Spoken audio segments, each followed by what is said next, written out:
So thank you all for joining. So as of today, we are at that is session that is number 12. That is 23rd October. So this is just Art for Fun Club, and we just want to discuss what we covered in session 6. Then please remember that next week now is also a very important session where Ashna will be covering time series visualizations for health trends. It's a very important element when it comes to data visualization. At least you must understand how to deal with the timestamp, the dates, if they appear as part of the variables, as part of the elements in your data set. So it will be a very important session. Please also plan to join us for that. Then the last session will be introduction to Shiny and Plotly, which will be covered by Ludovic. So I think let me just start by us going over what we did last time. Just a quick overview. Then we will look at the questions which we had for the last session. So let me share my screen so that you can have a quick. You can just brush over quickly. So last week we were looking at the ggsankey package, and we also went further and looked at the demographics pyramid visualizations. So we said that a ggsankey is a package in R that is used to do Sankey and alluvial diagrams. Okay, and we said that the main advantage of the ggsankey is that it uses, or it can use the frameworks of the ggplot too. So it is advantageous because some of the options that we have in ggplot too still applies to ggsankey.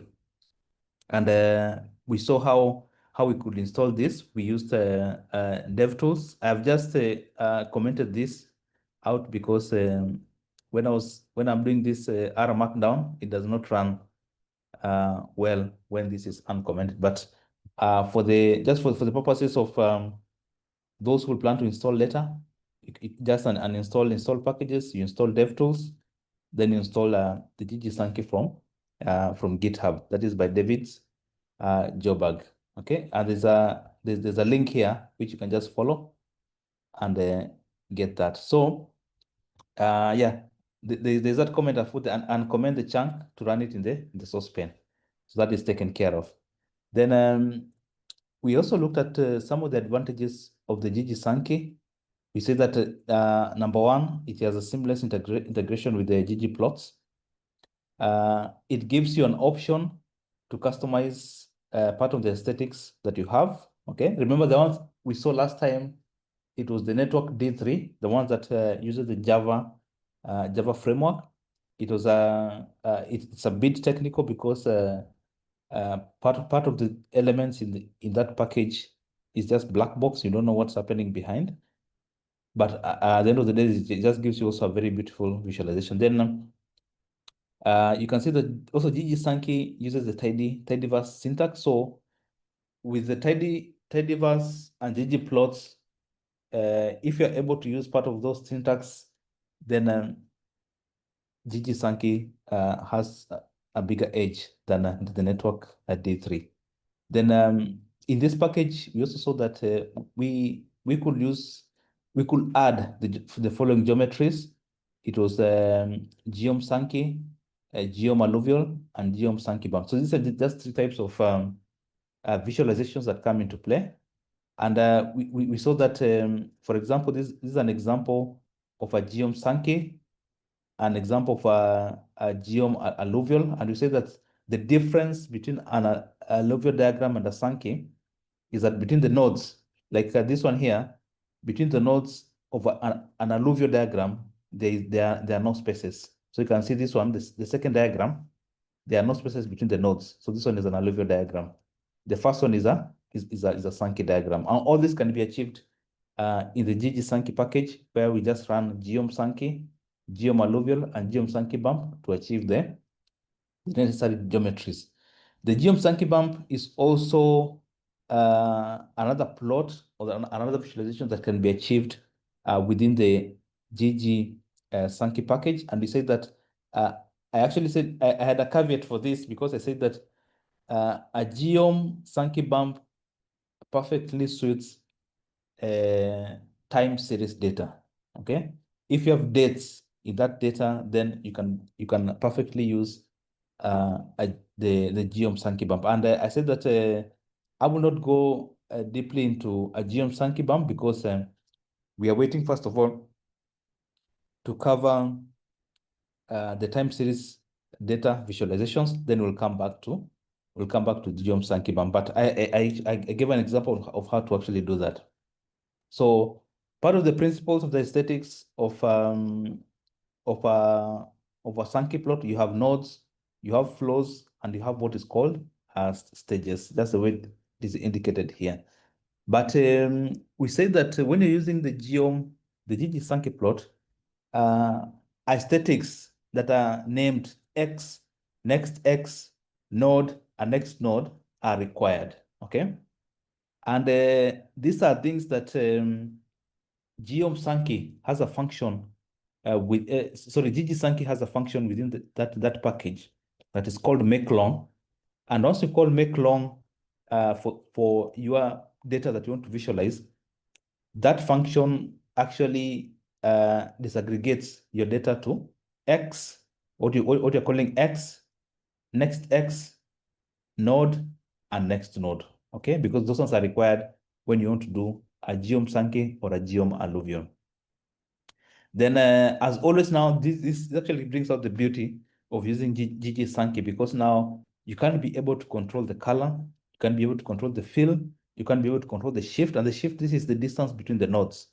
Okay, all these additional aesthetics is possible for the user to actually control them within the ggsankey package. Okay. Then you can also control, sorry, this one you are able to control additional aesthetics, but you can also control geometries. What do you want to be the fill? What do you want to be the transparency of the flow? What do you want to be the width of the nodes? What do you want to be the colors of the flow? What do you want to be the colors of the nodes, and etc. Okay, all these are geometries that you can control within the ggsankey plot. Then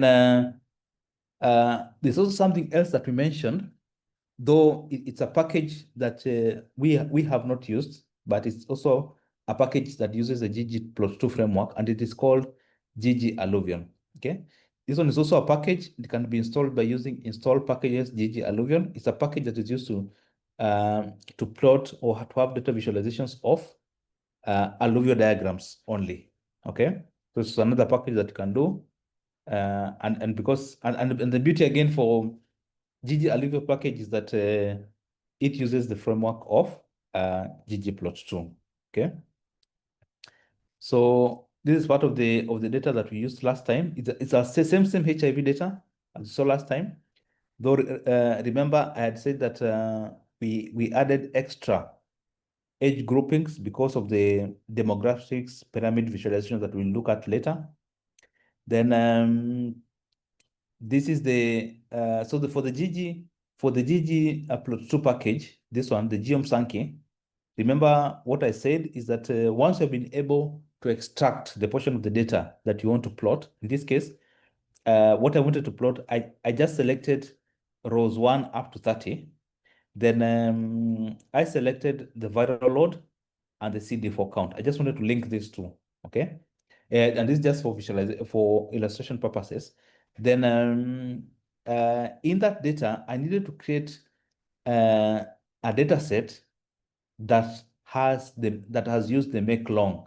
This make long is the function is a function I was saying within the ggsankey, which ensures that you have X, you have next X, you have the node, and you have the next node. Okay. So once you use the make long, it ensures that the rest is taken care of. Okay. Then as always, because the ggplot2 is a layered visualization, what you needed to do was just to add plus ggsankey because it's a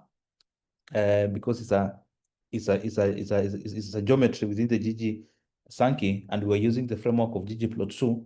We just need to add that that geometry there. Then we saw that we ended up with this visualization of the Sankey diagram. This is a viral load, and this is the is a CD4 count. Okay. Then here I said that take note that we have increased the number of edge groupings. Then for the next one, what we needed to do to get it was also possible to show how we could control the geometry of the visualization. You can see here we have the transparency. We have the option of determining the color, of defining the color of the node. Okay. We also have the nodes. You also have labels, ggsankey labels, where now you actually define the way you want the labels to look like in that diagram. Okay. You can also define the color scale. In this case, we're using Viridis.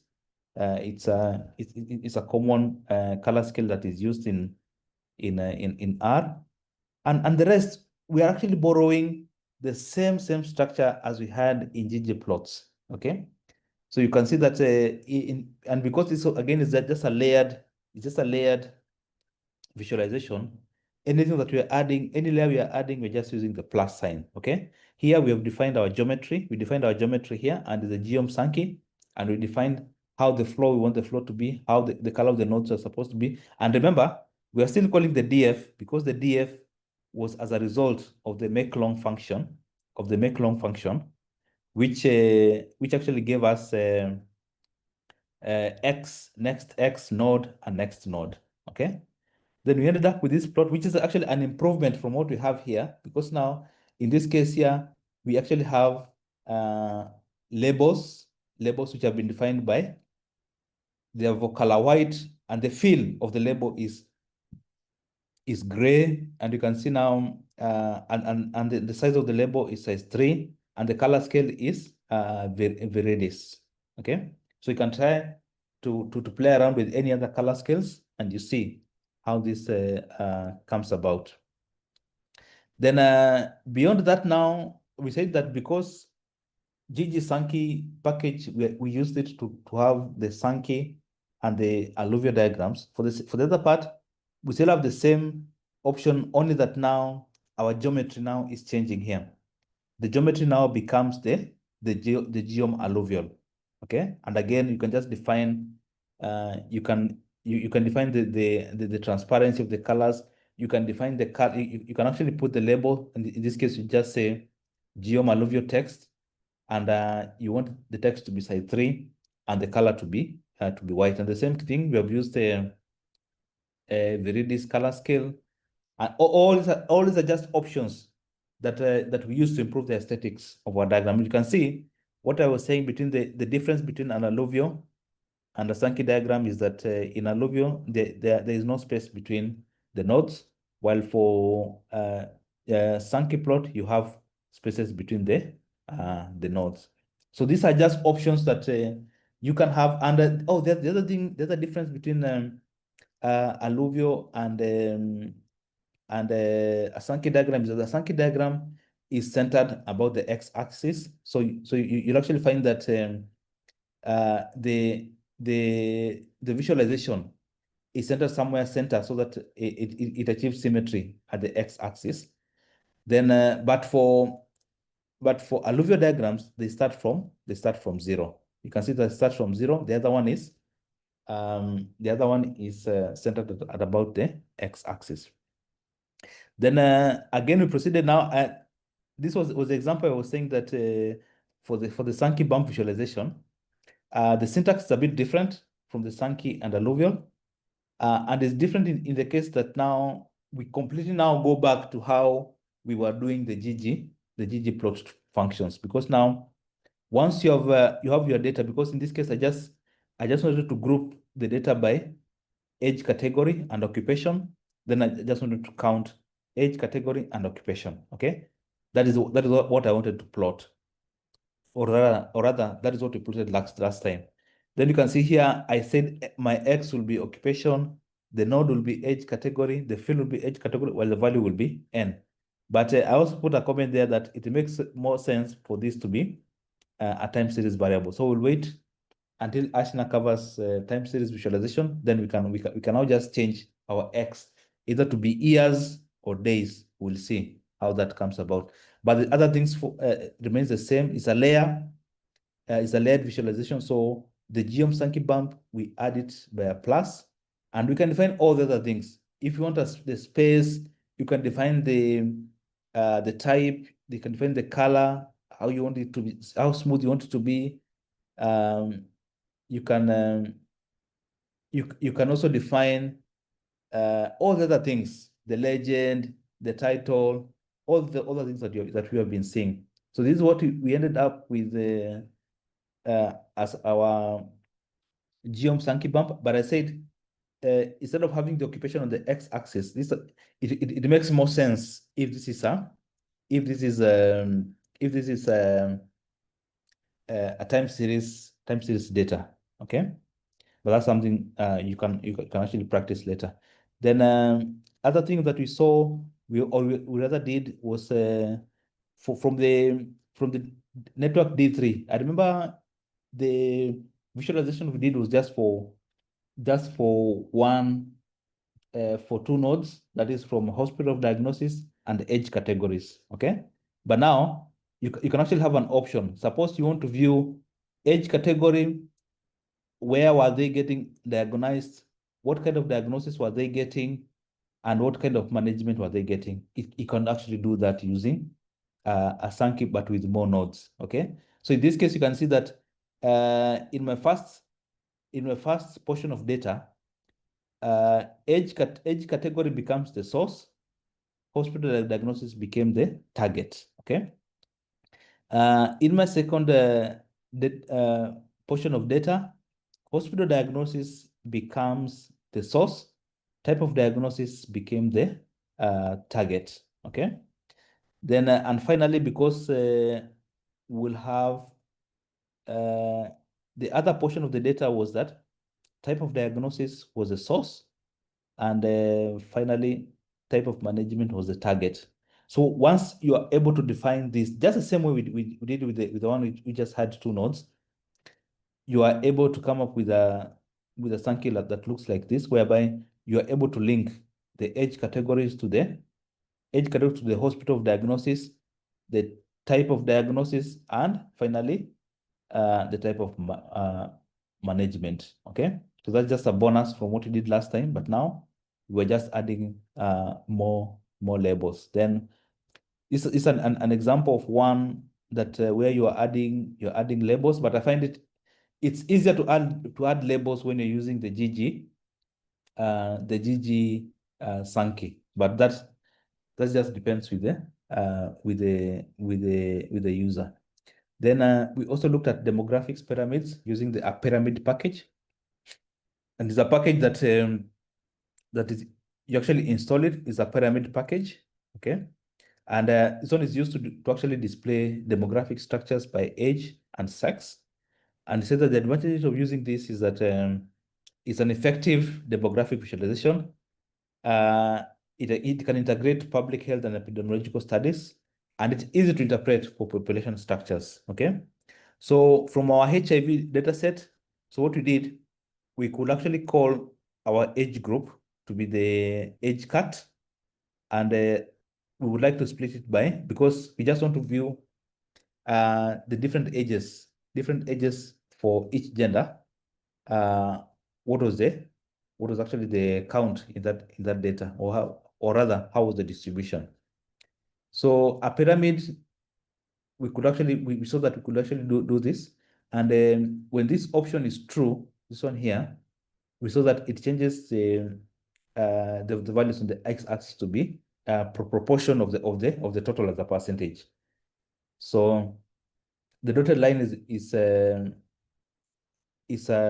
midpoint for each age category. Okay, Then you could also do the stack. There's also an option besides splitting by, you also have the option of stacking by. So in this case, it's also possible to stack it by type of case management, whereby now the legend will be given in types of case management. And again, if proportion is true, we saw that you could have the values on the x-axis as percentages.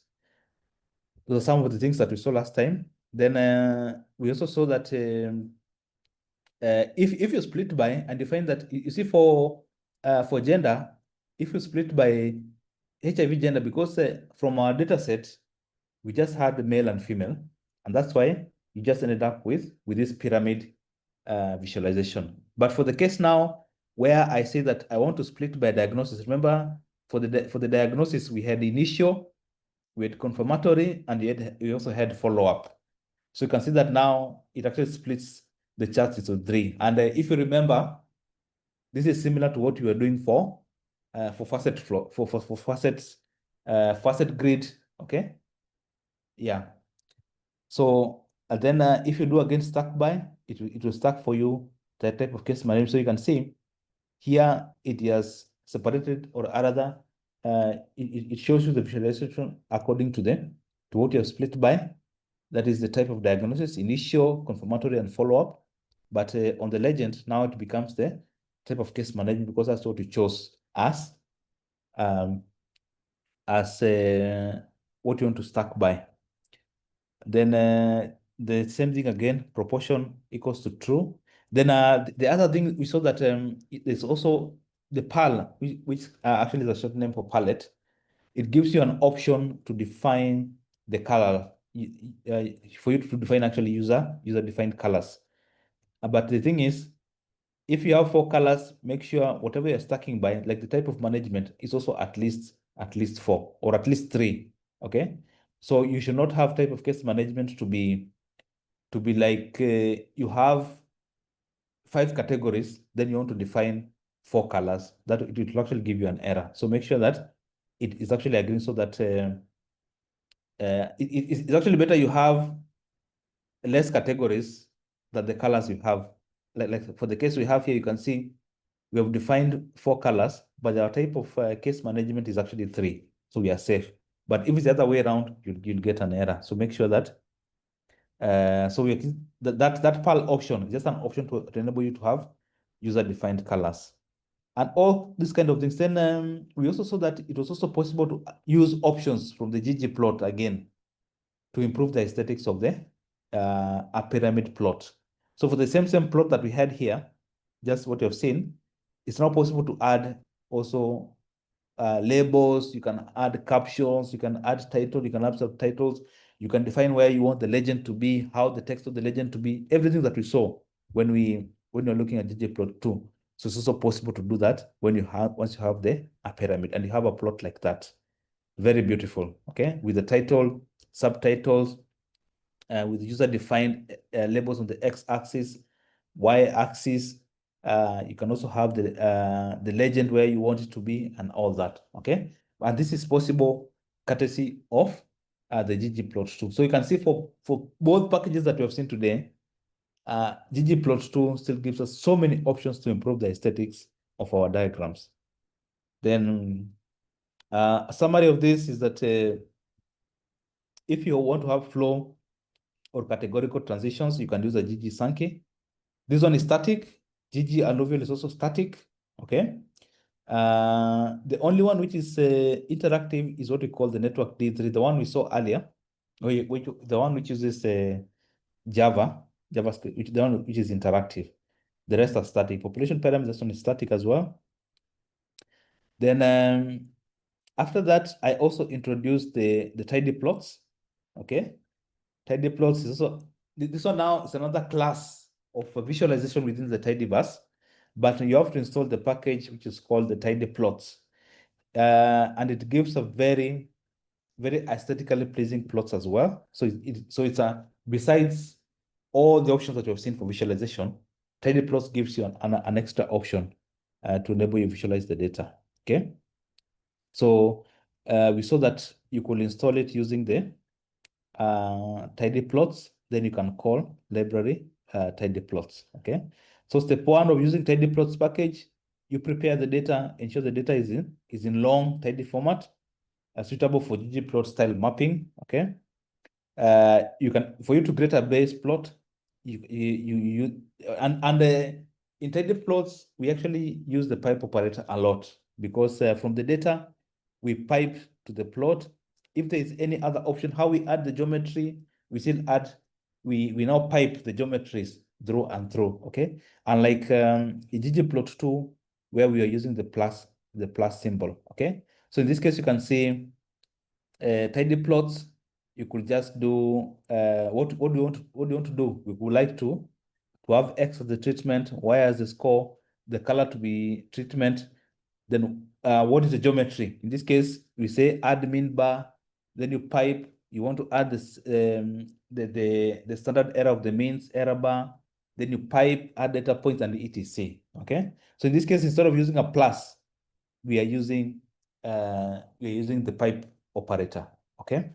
So, but the structure, it seems it's just the same as the ggplot, because now what you're doing, you're just adding layers again. Then it is also possible to adjust the size, adjust the colors, and you can save the plot where you want. If it's not in the same folder, you can just define the path where you want that to be stored. Okay. So we saw that you saw an example here. You could have a data with just A, B, C, D, and this was the plot. It's just a simple bar plot. So for you to get the bar, you just have to define add min bar. Okay. What do you want the transparency to be? So alpha equals 0.4. And you see these error bars here. If you want to add them, you can just say add same error bar. Same means the standard error of the mean. Then you can also add the data points base swarm. So these are the data points. If you have the data points, you can just define them by that. If you want, you can adjust the figure, the size of the figure, 150 is the width, height is 100, and you can also give the title to that. Okay, so it's just another class of visualization, but it's also very good. And we just say the base plots. You can add layers, you can add summary layers, you can actually do annotation, you can tune the aesthetics, and you can actually save the plots. Okay, so I've just given part of the how it actually works. Okay, so there's also a comparison between the ggplot and the Tidyplots. So you can see for the syntax, ggplot uses plus, but for Tidyplots is actually a chain syntax. Okay, ggplot is more flexible, but verbose, you have to do a lot. Tidyplot seems simplified. Okay. The target audience, this is a bit skewed, but just for anyone who understands what's happening with the ggplot and Tidyplots can use it. Okay. Then from our data set, from our HIV data set, so in this case, just for illustration, we selected type of case management. We also selected the age category, and we also selected the type of diagnosis. So we also dropped missing numbers in the age category. Then we performed the count, and that's what we wanted to plot from the sample data that we have just selected from our HIV data. Now we could do X equals to type of case management, and my Y is the number, and the color to be determined by the age category. You see? Then what did I want to do? You can just you can just add a bar stack, okay? And this relative, you can have a relative to the total, or you can have absolute, okay? Then it was also possible to adjust the size, font size, and you can add caption, you can add title, all this, what we saw last time. So you can see the color is also very appealing. That is from the Tidyplots. These are just some of the other plots that we saw. Okay. You can see it is also possible to have some bar, or what you call bar plots. And in this case, the age is still the age category is the color. So the y-axis you have as the number. Then you can see that there's so many kinds of these plots. So I said last time that please make sure that you can check the tidyplots.org or .org. You can you can check this type of plots there, and etc. Okay, so in conclusion, also Tidyplots offers another package to assist you in visualization, and yeah, so that's what we covered last time. So then the other thing which you also had was the quiz, which I had sent last time. So maybe we can also go through it quickly together, so that in case you have not understood anything, we can we are here to answer your questions. So let me see. Yeah. So let's see. In this case, these were the questions. So you say that what is the purpose? What's the main purpose of the ggsankey package in R? So in this case, from our options to build 3D scatter plots, to create Sankey diagrams using ggplot2 syntax, to generate animated maps, to visualize hierarchy clustering. Definitely our answer is B. Okay. Let me just highlight that. Our answer is B because we just want to create Sankey diagrams. Then number 2, which function in ggsankey is primarily used to convert data into suitable format for Sankey diagrams? We've said that is make long. Make long is within the GG Sankey package that enables you to perform, to actually convert the data in a way the ggsankey package understands. Then number 3, consider the following code. Okay. What does this plot display? So A, flow of categorical data across 3 stages. Scatter plot between variables, network, connection between numeric variables, and correlation matrix. Any idea? You can post your answer in the chat for number 3. What do you think? What do you think? What will this show us?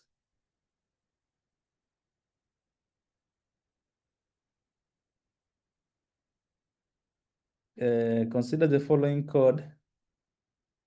The chat is A. Yeah, perfect. Damilola, that's correct, because this one just shows the flow of categorical data between different stages. Yeah, that's correct. Then let's go to number 4. Which of the following aesthetics defines the flow thickness in a ggsankey plot? This one, you can have it can be 2 ways. It can be the value, or it can be the weight. So both, I can say both are actually correct. The value and the weight. Then another question: to color nodes by their category. To color nodes by their category, which argument would you use in the is function?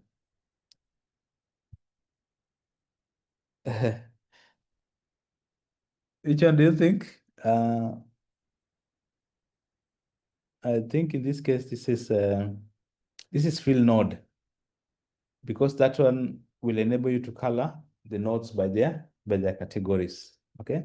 For color equals to node, for color, you have to define the color, but for fill, do that for you. Then number 6, given the following code snippet, geom Sankey flow alpha equals to 0.7. What does the argument alpha equals 0.7 control? Any idea? You can post your answer in the chat. Frank, Damilola, any idea what alpha does? Let me see. It's a question. Damilola says C, transparency, correct. Yes, that's correct. Alpha is the transparency of the flow. Then number 6, which function in the ggsankey adds node labels? Add node labels. I think that's we just seen that one. It is geom Sankey text. Then which function allows adjusting node width in the ggsankey plot? So we can see that actually this one actually gives us the answer. It is adjusting the node of a geom Sankey. So it is geom Sankey node width equals to 0. That's when you're able to adjust the width. Then number 9, what is the main goal of the Tidyplots package? Manipulate data frames? No. To create dashboard for web applications? No. To build 3D graphics using OpenGL? No. So definitely it's to simplify publication-ready plots with concise syntax. Then, please type your answer for number 10. Which function initializes Tidyplots visualizations? Is it tidy_init? Is it tidyplot? Is it createplot? Is it, create_plot or ggplot?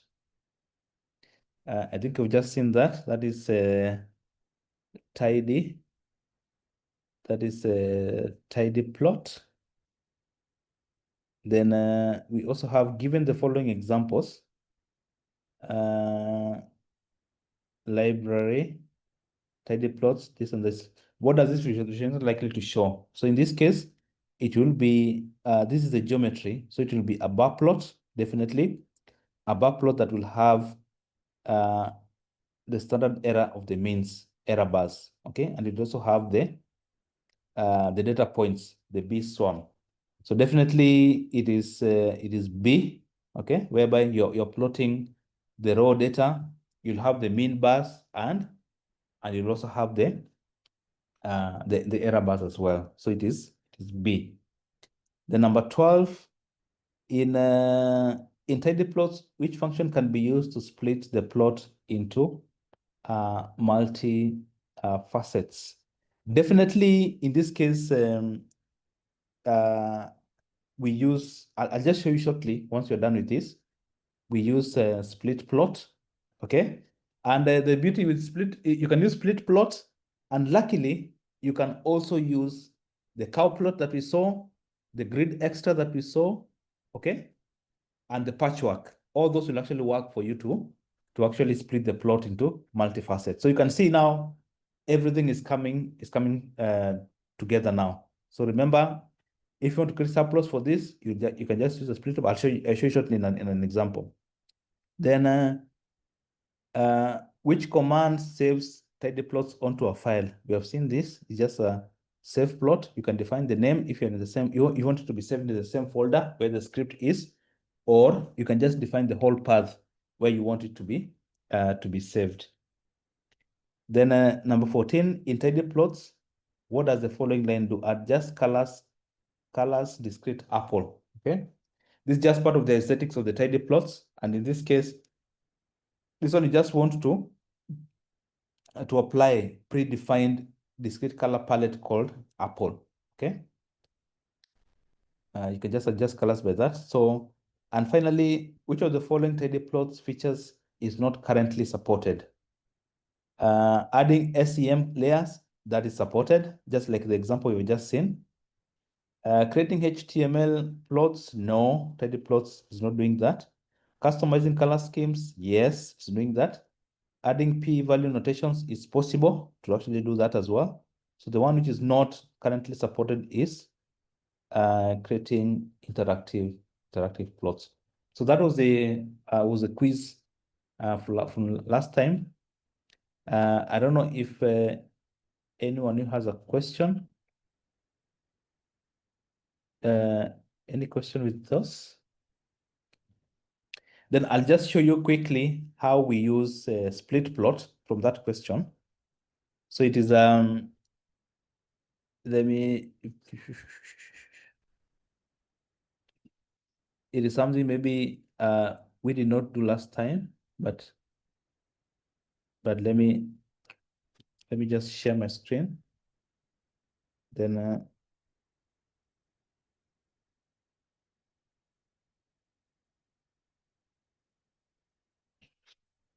so in this case, let me share my screen. Then we can just see how split plot is doing that. So let me run so that I want to be sure. And this script is just what was shared, but I would like just to build on what we have been doing. I don't want to deviate. Then, okay, or rather, let me just do this.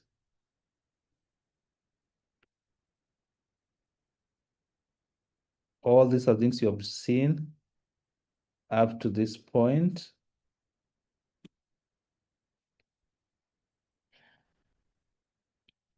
Let it run everything for us. It's a long script because it's what we have been working for all the other sessions up to now. Okay. Tidyplots. So now what I would actually like to do, this was the data set that we used last time. Let me just copy this and we just use it here, just for the example I want to show you. So, but we can call this sample data, and what do you want to do? You want to do, sorry. What do you want to do? We just want to split. Let us call it a split HIV data. So something else I will also add here. On top of this, we can also do HIV gender from our data set. So we also like to write HIV data, HIV gender. Then count, we can also add HIV.gender, just from what we have been doing. Then count. So let us run this, because this is actually what we just want to visualize and split. Okay. So this is the data that we want to see. So age category, 44 more rows. You can have the type of case management. You can have HIV gender, and you also have the number. Perfect. Then let's see. So what I would like to do, I would like to do the sum bar. Maybe let me also copy this. Just copy this one here, so that I have. But in this case, what I'll be doing, I just want, and remember, as I said, for Tidyplots, what you do now is piping. You just pipe now the data through and through. Then I want this. This is the data that we want to plot. So type of oh no, this is the same thing that I've copied. I just want to take the sum bar, this one here. Let me copy that, because that's what we're interested in, the Tidyplots. And in this case, it is this data that you've just extracted that we want to plot. Then it will be Tidyplot. X will be type of case management. Y will be the number. The color, we can still let it remain to be. Let's see how this one looks like first, before we even do the splitting. You can see the way this one looks like is just where on the x-axis, what we have is a community-based care, inpatients, outpatient. Then the colors, what you have on the y-axis also, that is the count and the age categories. Okay, but now let us do something else. Let us also split. It has a function which is called split. Where is it? Split underscore plot, that one. And you can see for in this yellow box here, we need to define what needs to be split. You can also define the number of rows. You can also define the number of columns. So, and we want to split by, remember, we also carried the HIV gender. So we would like to split our plot by HIV gender, okay?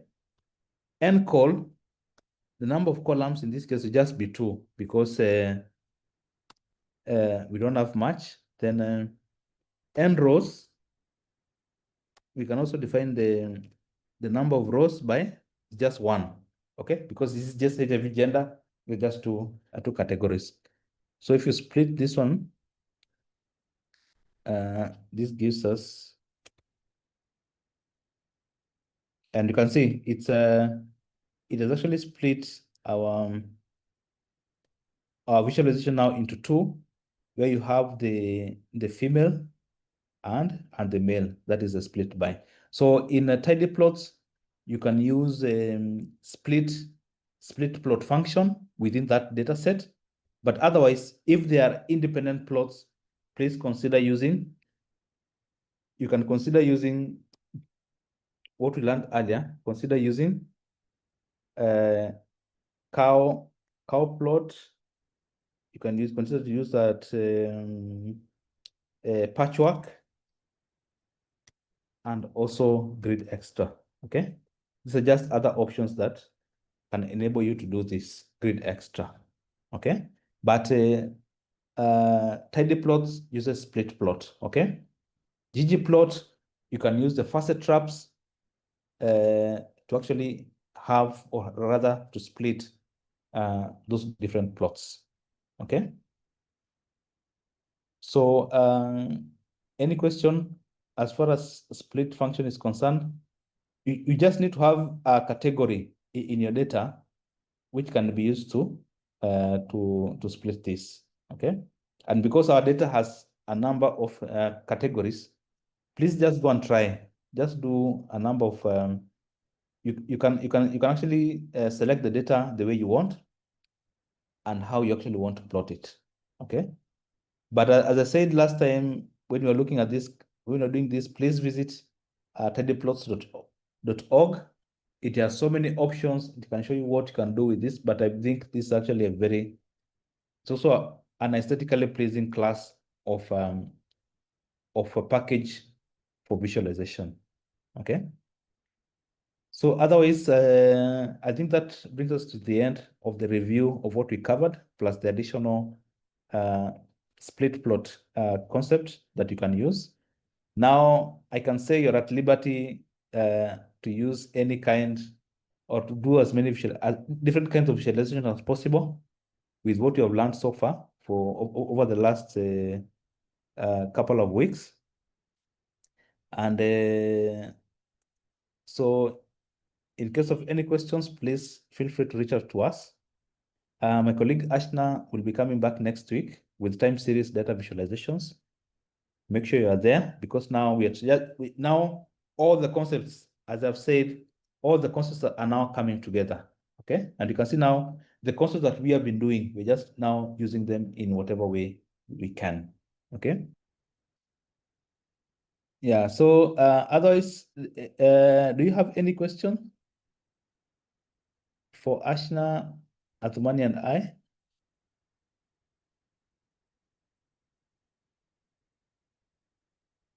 Okay, so I think that's all for today.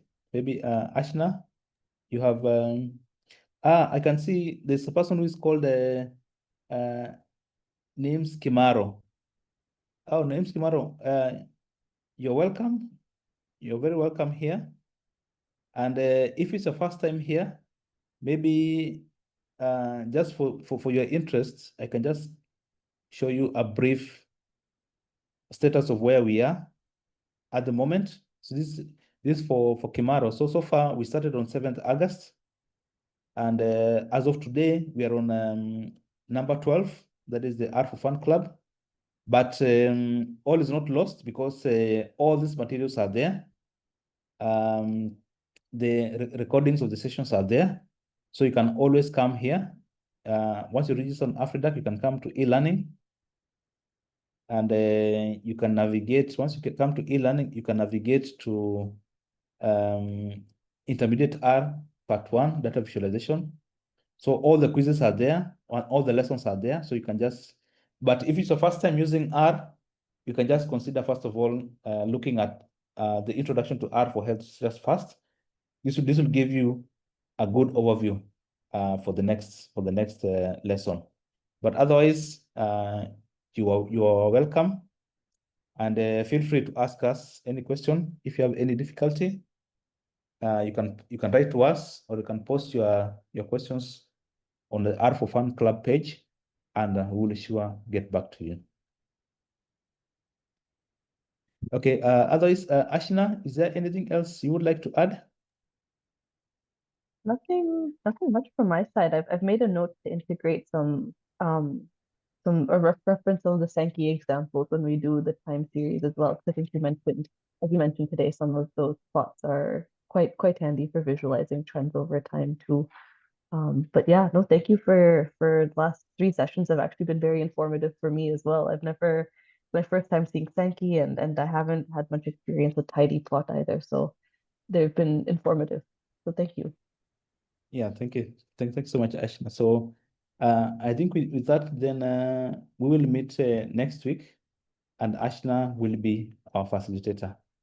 Thank you all for joining, and see you next week.